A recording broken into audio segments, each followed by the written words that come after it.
Warren Buffett. Anda pasti kenal nama ini kan? Investor legendaris. Tapi, di balik citranya yang kelihatannya sederhana, ada sesuatu yang aneh. Sebuah anomali yang bikin kita mikir. Nah, itulah yang mau kita bedah bareng-bareng hari ini.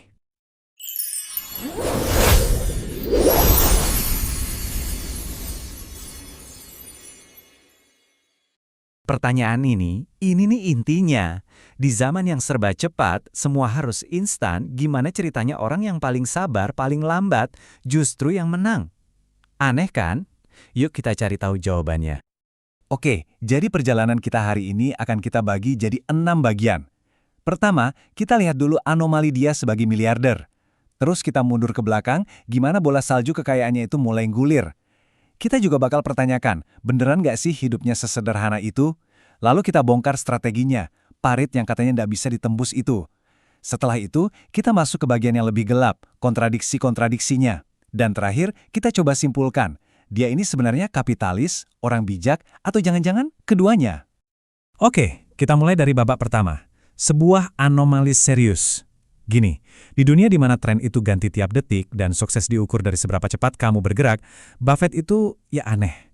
Dia kayak gangguan di sistem zaman modern. Coba deh bayangin kontrasnya.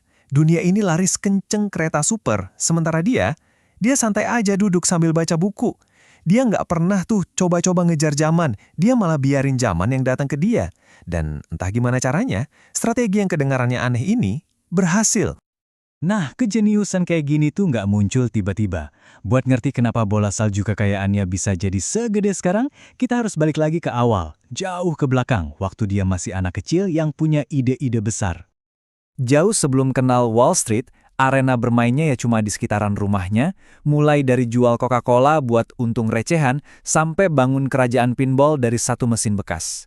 Semua usahanya ini kalau kita lihat polanya sama, risiko sekecil mungkin buat hasil sebesar mungkin. Dan lucunya, kegagalan terbesarnya justru yang ngebawa dia kesuksesan terbesarnya. Dia kan ditolak Harvard, malah nyasar ke Columbia University. Di sanalah dia ketemu Benjamin Graham, mentor yang ngasih dia prinsip paling fundamental dalam investasinya, margin of safety. Intinya gini, jangan pernah bertaruh, tapi belilah sesuatu dengan harga yang jauh-jauh di bawah nilai aslinya. Awalnya, dia ngikutin banget strategi Graham. Cari yang namanya puntung rokok. Bisnis yang udah mau mati, tapi masih ada sisa satu isapan keuntungan.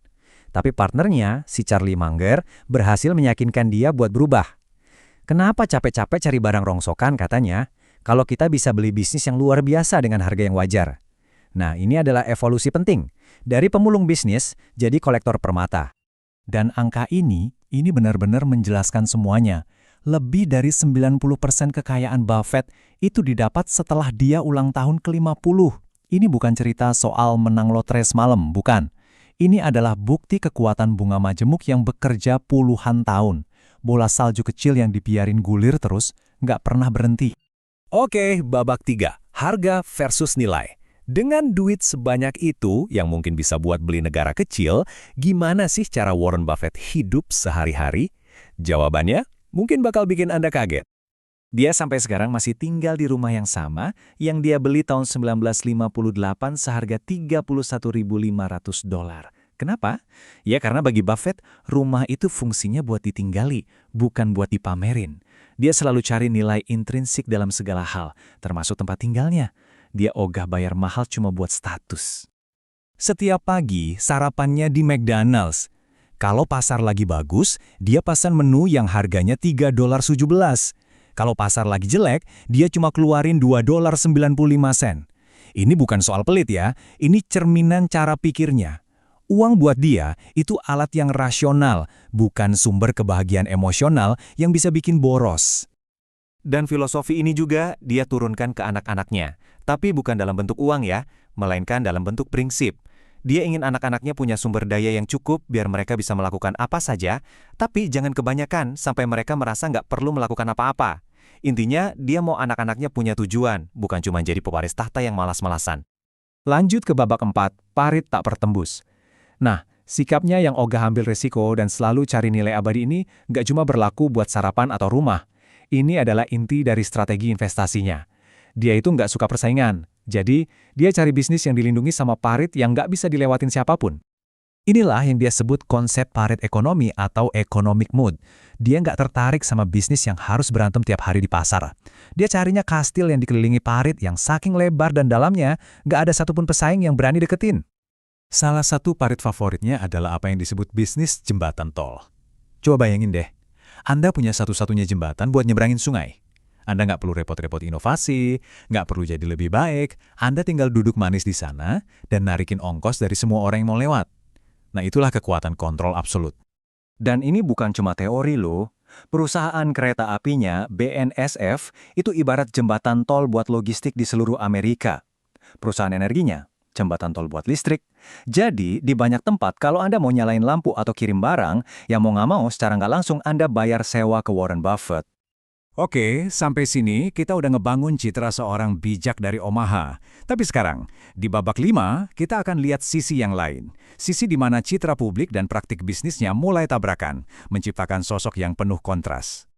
Di depan publik, dia itu juaranya keadilan pajak.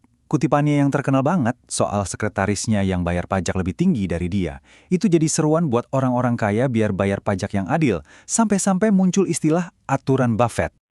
Tapi di balik layar perusahaannya sendiri, Berkshire Hathaway, dikenal sangat-sangat agresif dalam menghindari pajak. Mereka sering banget sengketa sama kantor pajak AS, dan secara legal berhasil nunda pembayaran pajak sampai miliaran dolar.